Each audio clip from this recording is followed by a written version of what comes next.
بسم اللہ الرحمن الرحیم۔ ناظرین السلام علیکم، آپ یوٹیوب چینل دیکھ رہے ہیں، میں ہوں جی آر راجپوت۔ ناظرین کچھ تازہ ترین خبریں ہیں وہ آپ سے شیئر کر دیتا ہوں۔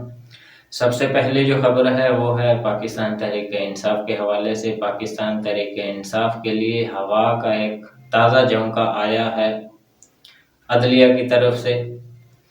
عدلیہ کے اندر ہواؤں کا جو رخ ہے وہ آہستہ آہستہ بدلنا شروع ہو گیا ہے۔ 8 فروری کو جو الیکشن ہوئے تھے اس کے اندر جو عوام نے غصہ نکالا تھا اس میں بڑا ہاتھ عدلیہ کا تھا۔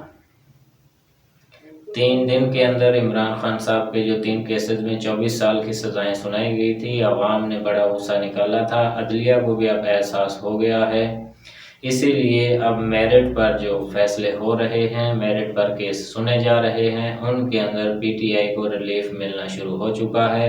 پی ٹی آئی کے اوپر جتنے بھی جعلی کیسز بنائے گئے تھے ان کو ختم کیا جا رہا ہے۔ اگر ختم نہیں کیا جا رہا تو ان کے اندر ضمانتیں ملنا شروع ہو گئی ہیں۔ پاکستان تحریک انصاف کے بانی چیئرمین عمران خان کے حوالے سے بھی ان کے اوپر جو جعلی کیسز بنائے گئے تھے ان کو یا تو ختم کیا جا رہا ہے یا پھر ان کے اندر عمران خان کی ضمانتیں ہو چکی ہیں اور وہ بہت جلد عدالتوں کے ذریعے ہی باہر آئیں گے۔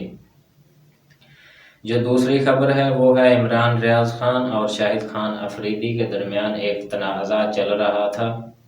عمران ریاض خان نے اپنے ایک ویلاگ میں بڑے پن کا مظاہرہ کرتے ہوئے بتایا ہے کہ عمران ریاض اور شاہد خان افریدی کا موازنہ بنتا ہی نہیں ہے۔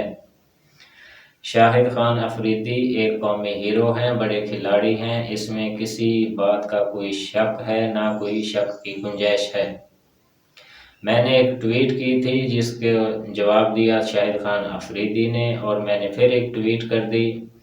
اس کو لے کر میڈیا کے دوستوں نے، سوشل میڈیا کے دوستوں نے اس کو غلط رنگ دیا اور ویوز حاصل کرنے کے لیے بہت کچھ بولا بھی اور لکھا بھی، لیکن حقیقت میں ایسا کچھ بھی نہیں ہے۔ میں یہ بات اپنے دل سے کر رہا ہوں کہ شاہد خان افریدی ایک قومی ہیرو ہیں اور بہت جگہوں پر پاکستان کرکٹ ٹیم کو انہوں نے میچ جتوائے ہیں اور بڑے کھلاڑی ہیں وہ۔ جو تیسری خبر ہے وہ ہے پی ٹی آئی کے حوالے سے۔ کل 23 مارچ تھا۔ پاکستان تحریک انصاف کے علاوہ کسی بھی سیاسی جماعت نے اس حوالے کو اس طرح سیلیبریٹ نہیں کیا ہوگا جس طرح پاکستان تحریک انصاف نے کیا ہے۔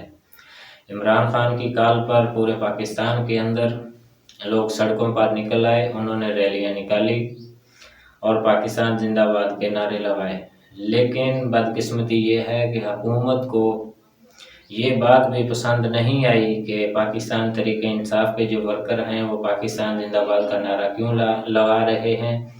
اسی بات کو سامنے رکھتے ہوئے انہوں نے جو کارکن سڑکوں پر نکلے تھے، جو ریلیاں نکال رہے تھے، ان کو گرفتار کرنا شروع کر دیا، ان کے اوپر ایف آئی آر بھی کاٹی گئی اور لاٹھی چارج کا بھی استعمال کیا گیا۔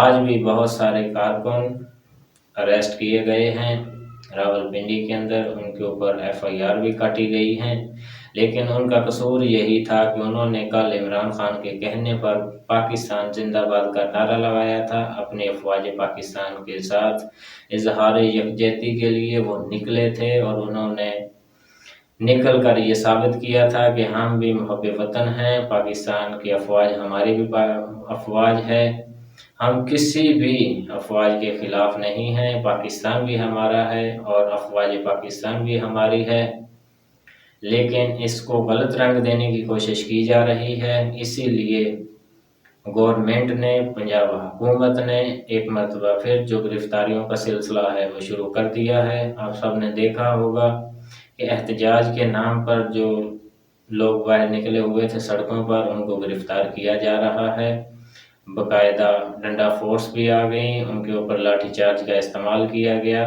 اب دیکھنا یہ ہے کہ کس حد تک یہ لوگ جاتے ہیں۔